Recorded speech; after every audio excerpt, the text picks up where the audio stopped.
মূলত ৭১ সালে শুধু স্বাধীনতার বিপক্ষে জামাত অবস্থান নেয়নি, মুসলিম লীগও তো অবস্থান নিয়েছিল। আচ্ছা, এখন বিএনপির জন্ম কিভাবে এটা বলেন। শহীদ প্রেসিডেন্ট জিয়া রহমান সাহেব একজন ব্যক্তি ছিলেন, এত জনপ্রিয় দলটা গঠন কিভাবে করলেন তিনি?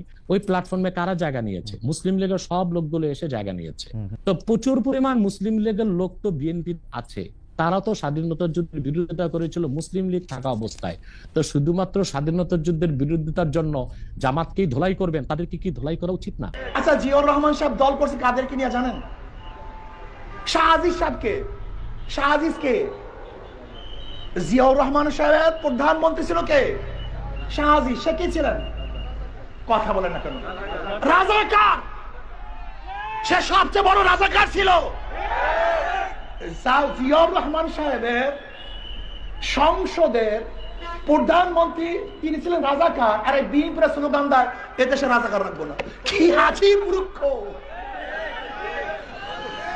কি আজীব জাহেল।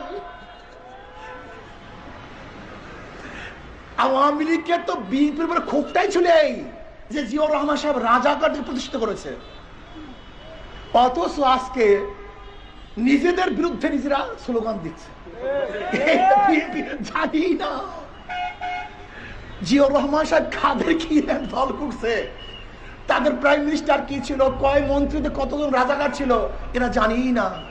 এর জন্য আমি অনুরোধ করব, বিএনপি যারা করেন পড়াশোনা করেন, জানেন দল কি জিনিস, বিএনপি কি জিনিস।